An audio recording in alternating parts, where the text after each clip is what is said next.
Geta Bulavinaka, wa. Wow, Welcome to wow, our, wow, welcome to our Morning Star, an exhibition commemorating 60 years of resistance, unity, struggles, and our quest for freedom and independence for West Papua.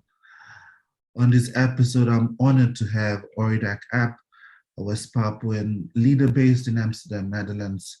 He is the ambassador of the United Liberation Movement for West Papua to the EU and a well-known West Papuan activist.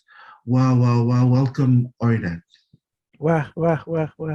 Bulafinaka, Young Sovereigns, Bulafinaka, Fiji, Bulafinaka, Pacific. Wah, hormat. Oridek, we'll get straight into this. This year commemorates 60 years of when the Morning Star was first raised in West Papua.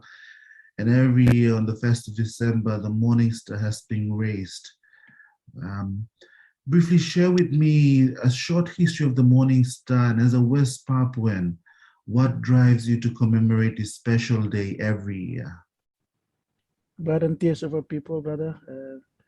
It's always been my motivation. It's the blood and tears of my people. But when we are talking about the Morning Star flag, I can tell you that my grandfather, who was a member of the Niguini Council, the Niguini Rat, his name was Baldus Mofu. That's my grandfather. He was involved in the preparation of the design of the Morning Star flag. So this is something my own auntie told me. Of course, there are some people who are claiming that the Dutch government designed the flag and give it to the West Papuan people, but actually the flag was designed by members of the Niguini Council. And I'm proud to know that my late grandfather, Baldus Mofu, was involved. I don't know what part he really played and how big his influence was at the time, but I know that he was involved, and he was one of the few members of the Niguini Council who didn't choose to leave the country. He chose to stay with the people because at that time the members, they could have all come to the Netherlands, to live in exile. They had a chance to have a good life, in safe. They had the chance to bring the family over to the Netherlands, but my grandfather, he chose to stay behind with the people. And after the Dutch left in 1963, he went in and out of prison, and for me, my aunt is still alive, living in the Hague.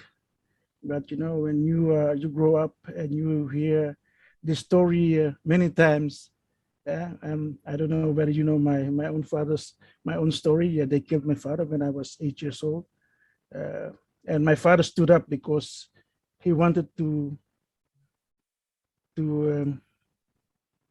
stand up. When my grandfather died after being being tortured in the prison for many years, my father and my uncle, they chose to stand up, and they got involved. They created this Mambasa group together with the friends, tried to find a peaceful way to bring back our dignity, to bring back our life, our spirit. So that's what they did back in 1978. But even using peaceful methods, using peaceful ways to bring forward our just cause, he became a public enemy. They couldn't kill, they couldn't find any reason to keep him in prison. So they managed to find a way to kill him. So that's my story. That's the reason why I'm still motivated. That's why I'm always, motivated to stand up for our people and try to defend our rights. And that's my story about the Morning Star. The Morning Star is, for me, it's more than just a flag. It's a symbol of hope. It's a symbol of the suffering of our people. So when every time when I see the flag raised, and it's waving and the wind is blowing. You know, it's a lot of emotions going on, and we are proud, but at the same time we are mourning. Since day one, since the Dutch gave us that flag, our people, they stood up. They had this hope. They had this feeling we are going to be free. We should have become one of the first Pacific nations to get independence, but somehow there are many interests in West Papua. Somehow they just, pull out of this decolonization list. So that's a story. Why we our generation should know that the struggle was way before the proclamation of 1st July and all the other proclamation. Afterwards we have a lot of declarations, independence declarations, but it started on December the 1st. It started on that day when the Dutch gave us a flag. It was meant to be just a territorial flag, but our people, they had a big expectation of it. It was the birth. It was the birth of our nation, our Papuan nation. So that's how I see it, and I think that's why the 1st of December is the most neutral date, the most perfect date to be called the birth of our nation, because it was the day that our people accepted the flag as our national flag. Even the Dutch had their own intention, but it was the beginning of everything. It was the beginning of suffering, but it was also the beginning of a struggle.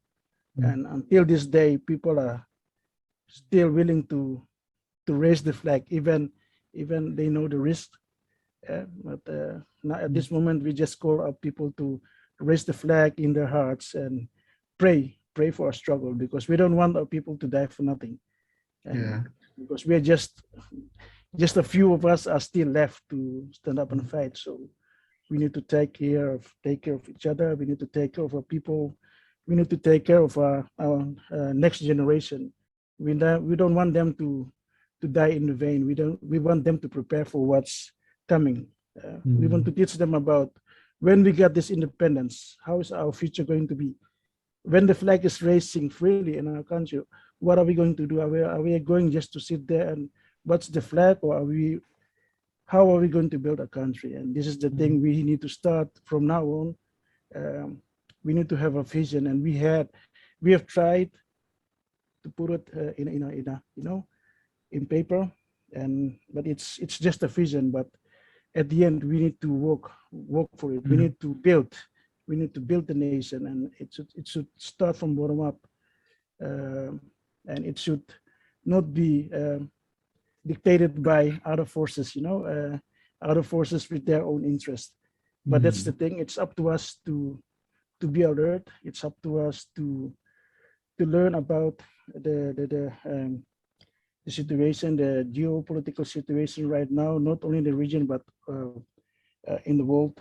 So we can make sure that the flag will raise freely in West Papua, but there's a chance for us to actually enjoy freedom. Yeah.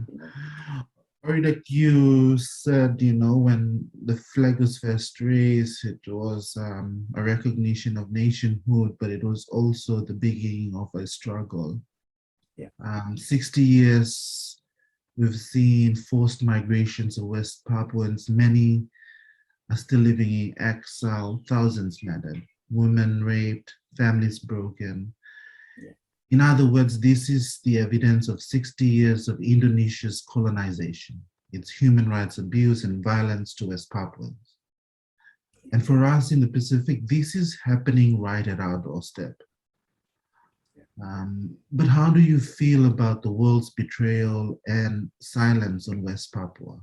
Yeah, it's a painful answer to give, but the world is actually not willing to listen to our people's cry, all these years. But at some point, they can never deny the reality. They can never deny that there's a struggle going on. And what we can see is the big hope for the people of West Papua is that the region, that our Wantoks in Melanesia and Pacific is awakening. They are realizing what is happening before their doorsteps. And uh, yeah, I think Melanesia and Pacific will never be free, totally be free when we are not free. And the Kanaks or the French Polynesia Islands, we will all never, really never be free. And when we are free, what are we going to do with the freedom? Are we going to try to save our people?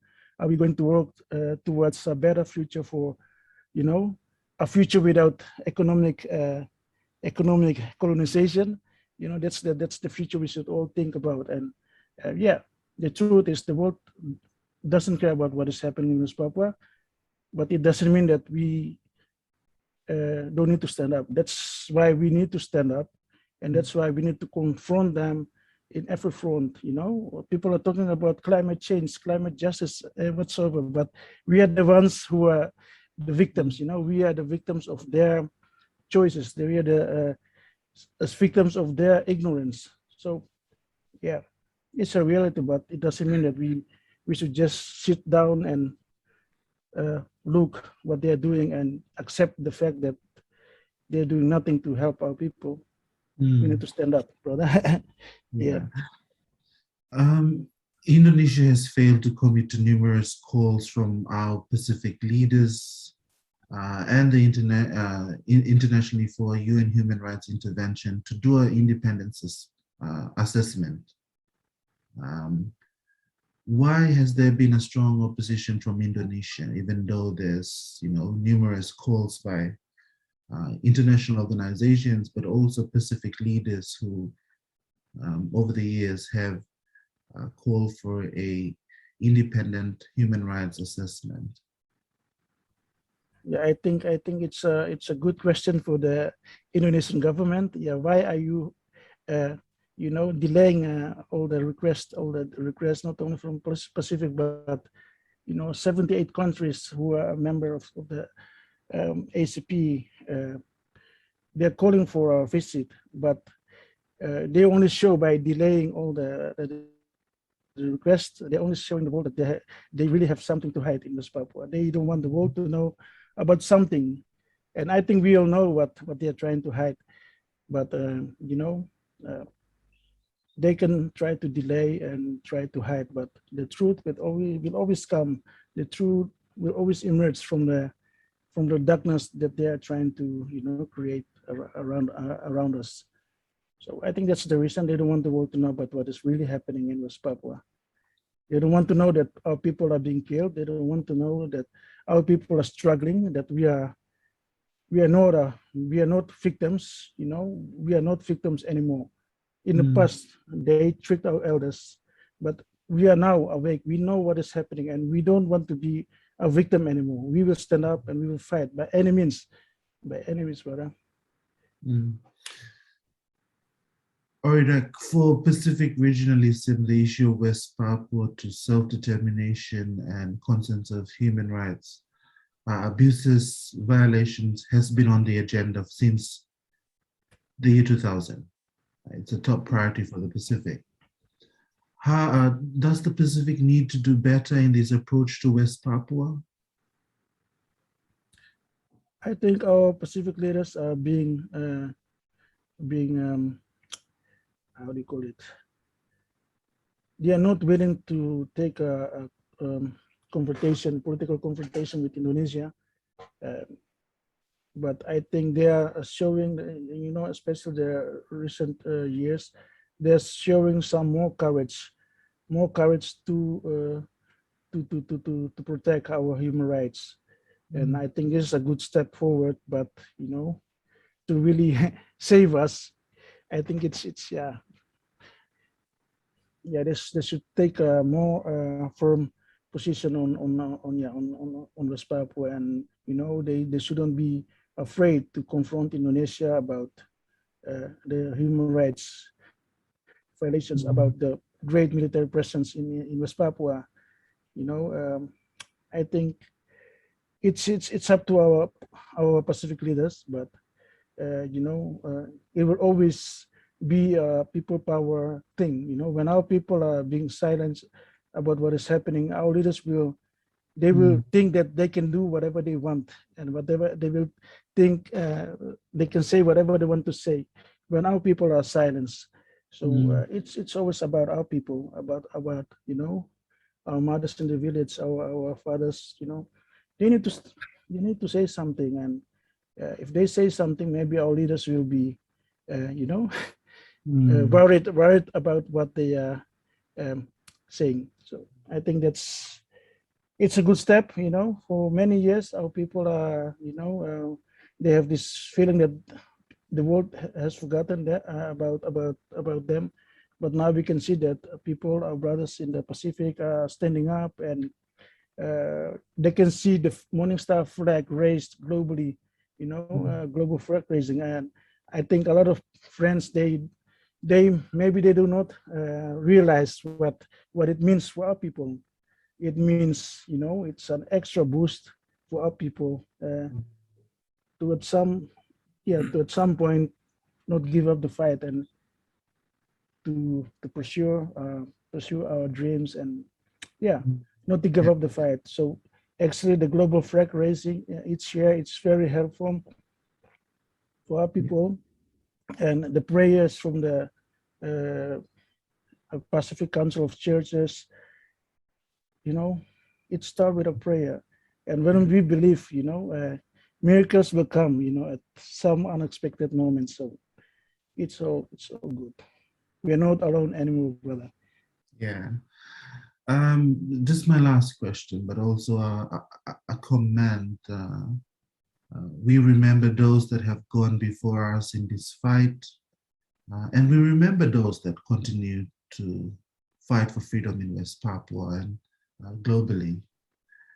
As the Morning Star is hoisted all over the world on the 1st of December, what is your message to our people of West Papua? To the people of West Papua, but also to our Melanesian and Pacific brothers and sisters, I would like to say thank you, Thomas, on behalf of my ancestors, on behalf of our people, on behalf of young generation. We would like to say thank you, Thomas. Terima kasih banyak. Wah.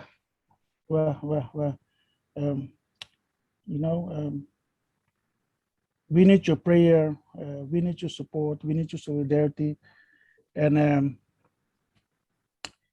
in God we trust. God is our commander in chief. So when we pray and we give it all, we give all our trust in Him, miracles will happen, and miracle is already happening, in front of our eyes.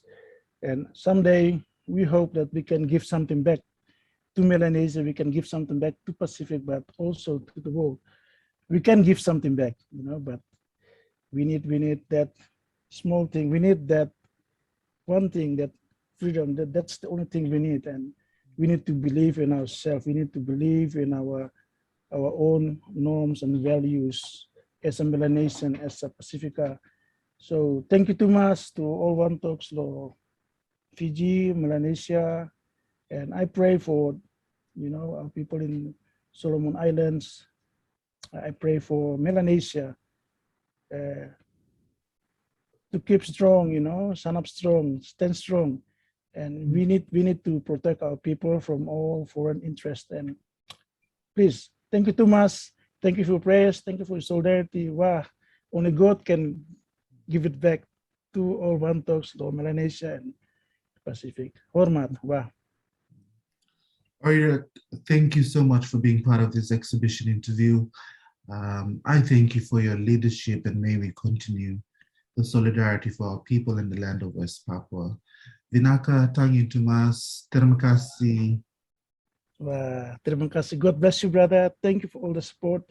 And I wish you all One Talks, na brother Nasusa, from young Solvarans, never to give up hope, and believe in yourself, believe in our people, believe in the future of our peoples, and maybe one day we can work together to build this, to create this real freedom, but it's up to us. We need to learn from the past, and we need to show the world that we are no victims. We are no victims. We are leaders.